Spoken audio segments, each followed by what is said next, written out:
Nasaan si Jesus Escudero? Nasa party. Ayan o. June 3. Kahapon. Oh. Nag-party pa.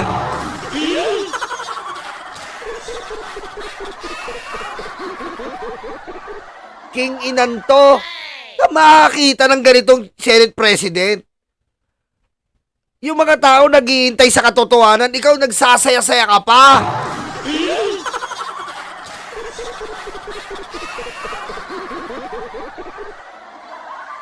Oh.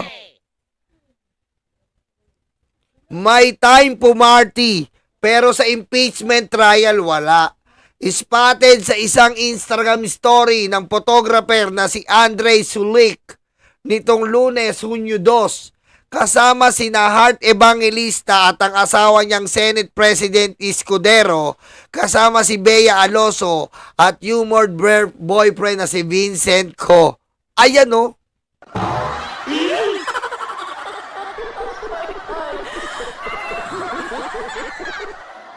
Siguro, kaya inatras ni Chis Escudero kasi may hangover siya. Nakaparty. May hangover ka, Chis?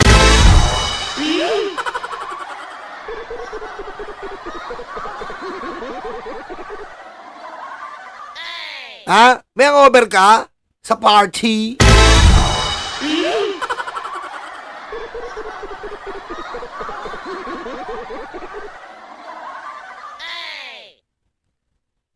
Parang, ano ka ba, Chis? Pinapatakbo ka na rin ba ng China katulad ng mga PDP?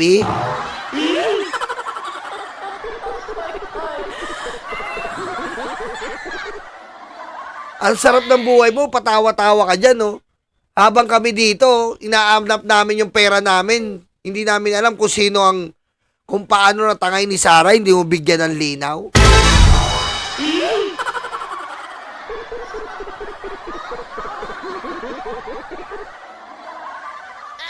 Sinusuka ka na ng Bicol, Chis.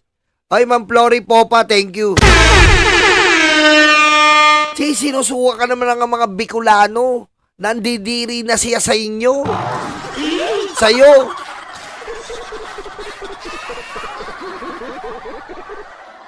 Oh, sabi ng mga Bicolano, hindi ka dapat maging SP.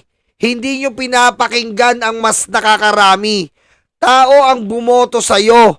Pero parang iisang tao lang ang sinusunod nyo. Hindi ka dapat iboto sa 2028. Pusang ama ka, dat nilagyan mo eh.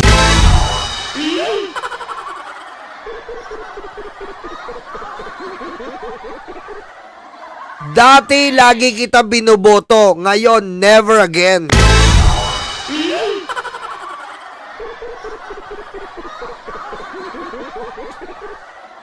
Nagkamali rin ako, iilan lang ang mga senador. Akala ko siya ang mahusay. Yung pala, wala rin pala ang kaibahan lang kay Robin, marunong mag-English.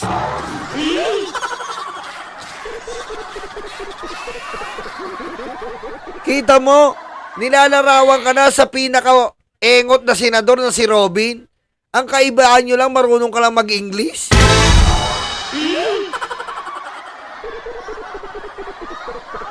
Oh. Kung mababasa nyo po ang mga post regarding kay Escudero, galit na galit po ang taong bayan. Naghihimagsik po ang buong taong bayan ngayon. Dahil po hindi po makatarungan ang ginagawa ni Chis Escudero.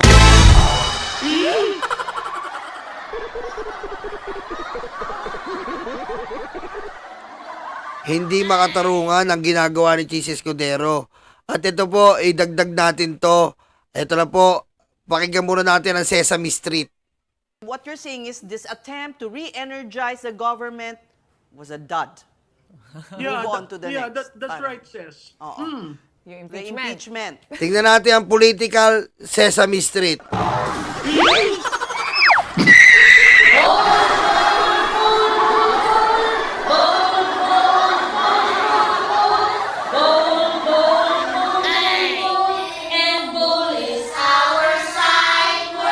Tingnan natin ang political Sesame Street.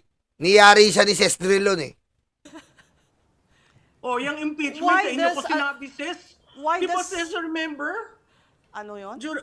During the campaign, when I was there, I told you na the impeachment is on dead water. Yeah, Yeah. Tignan mo yan ang pananaw ng mga taong walang walang pagmamahal. Alam mo yun, wala kang pagmamahal sa katotohanan. Ganyan ang pananaw.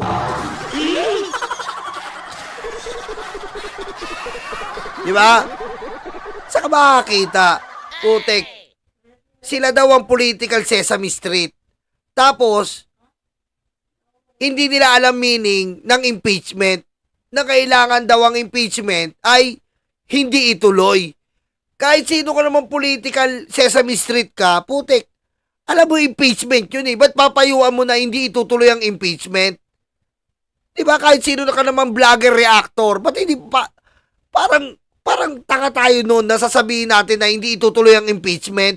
Pwede ba naman gawin namin yun? Diba? Paano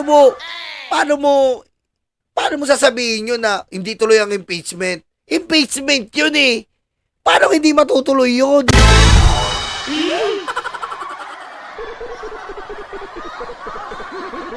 Diba? Kasi yung impeachment po, hindi natin pwede ilagay lang natin yan sa mga butas ng ilong natin.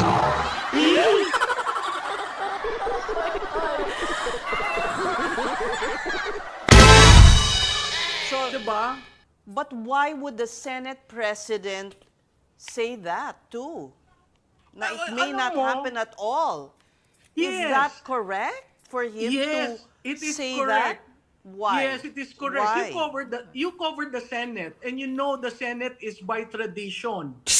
They follow their rules, and the rules say Oy, they follow the rules.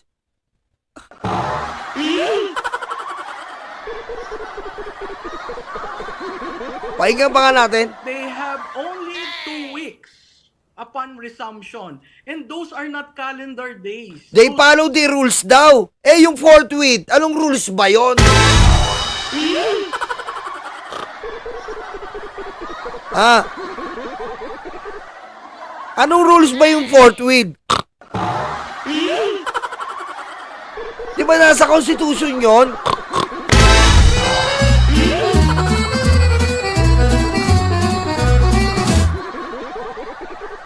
Di ba?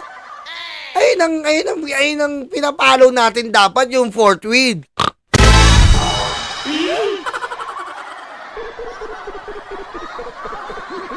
Those are session days, which means Monday to Wednesday. So itong 2 weeks na balik nila, that's a total of 6 session days. That will end on June 13. June 11, in fact, is not a session day. Diba? So, kailangan pa, ganun talaga, no? Ganun po pala talaga, no? Ganun po talaga. Diba? Oy, Menchi, Yamamoto, salamat. Ganun po pala talaga, no? Kailangan na naman mag-adjust ng taong bayan kasi magbe-break na naman ng mga hayop na senador. Diba? So, kailangan mag-adjust tayo kasi magbe-break na naman ng mga senador. Diba? Pero in-extend nila, but they cannot extend beyond June 30. Kasi ang 19 Congress... But they could have done it earlier. But anyway, wag na natin Yes. balikan yung nakaraan. Pero may para... Okay. Yes. The other angle Ah, kasi doon, Maluno, is sinasabi nila, yun yung sinasabi ni SP Cheese ngayon to hold on to power. May point pa ba to hold on to power? Matatapos na nga yung 19th Congress. Wala naman. Alam mo yung mga interpretasyon ng mga narinig natin yung sa report nyo na sa House of Reps. Yun puros propaganda. Propaganda daw, oh. Propaganda. Ano ba yung propaganda? Diba? Diba? Ang propaganda kasi, yung ang impeachment daw ay kailangan hindi tuloy. Kasi hindi mo pwede na ihinto yung impeachment. Nasa konstitusyon yan eh.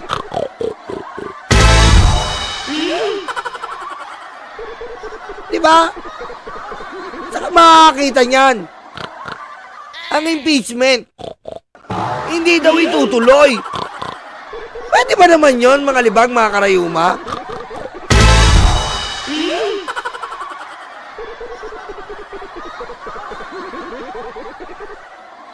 Hindi ko kayo papayuhan ng ganyan kasi lalabag ako sa konstitusyon. At kung mababasa po sa natin sa konstitusyon, di ba, nakalagay sa konstitusyon na the trial must forthwith. Di ba? So hanggang ngayon, wala pa tayo nakikita ang forthwith. Kasi etong Jesus Escudero, hindi pa rin po napapasa sa Senate Commission of Rules ang pinasa noong February 5, kaya hindi niya masagot si Coco Pimentel.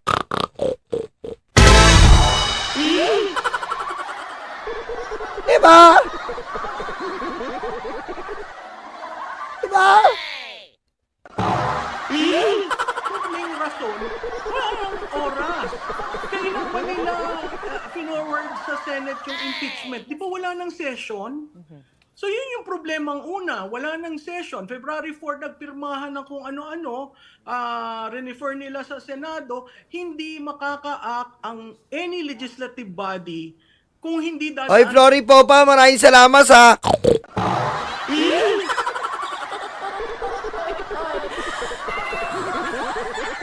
sa plenary. So wala ng plenaryo, paano, sige, na-receive ng Secretariat ng Senado, i-refer yon sa order of business, plenary yon. Babasahin, tapos sasabihin, referred to the Committee on Rules.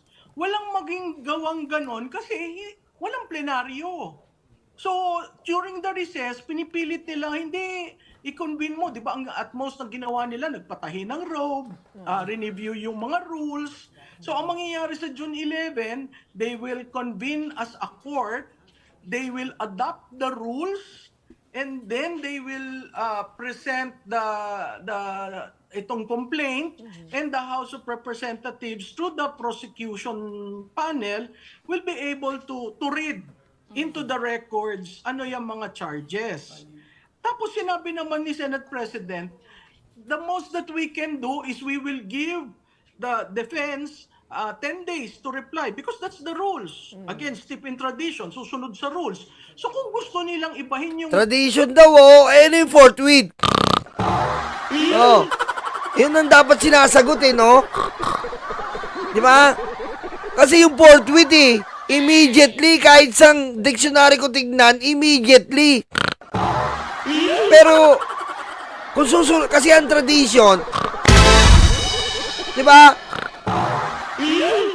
Kung usapan tradition po tayo, ang tradition po, lalong-lalo na kung usaping tradition, syempre, tradition, nandyan syempre ang konstitusyon.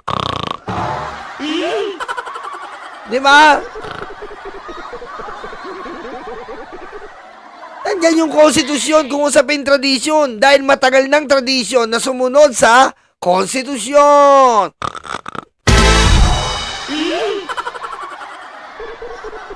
Diba? Ngayon kung sinasabi nito na political Sesame Street na tradition is tradition, eh yun nga yung forthwith, hindi nila sinunod eh.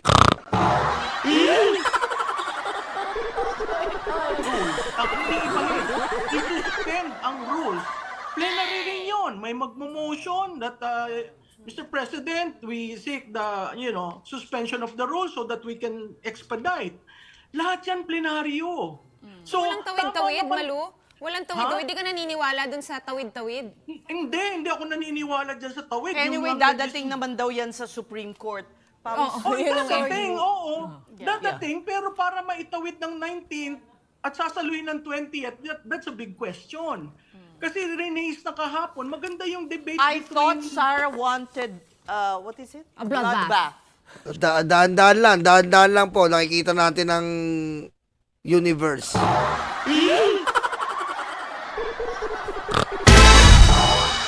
Dahan-dahan lang po, baka mahigop tayo dito, ha. Dahan-dahan po. Baka mahigop. Saan sabi niya? She does. And I want that too, para klarado.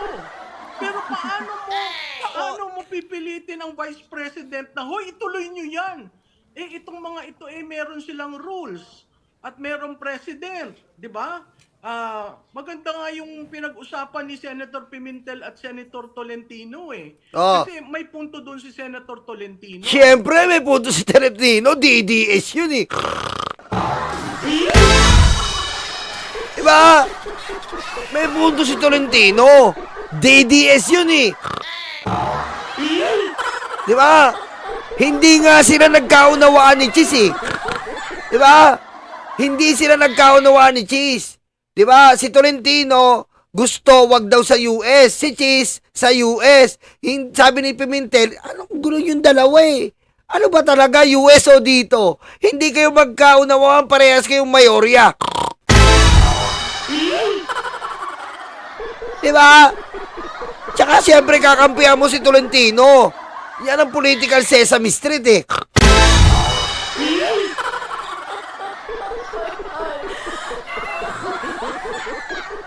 Na iba ang US sa Pilipinas. Hindi mo May maihahambing punto yun. may punto rin si Coco Pimentel. Oh. May punto rin. Pareho eh. Oh. Sabi ni Ses Drilon sa iyo, may punto rin si Coco Pimentel. Hindi mga DDS lang. Diba? May punto rin si Coco Pimentel, sabi ni Ses Drilon. Hindi puro DDS lang.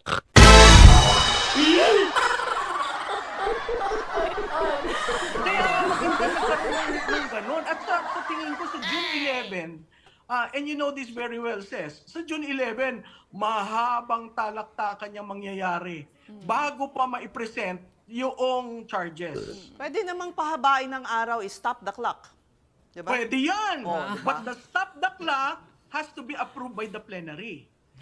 And there is a rule that you cannot convene an exiting Congress 30 days before the start of the new Congress. So wala na talagang time. Wala na daw talaga. Eh, sabi mo yan. Diba? Sabi mo yan eh. Sabi mo yan eh. Political Sesame Street eh.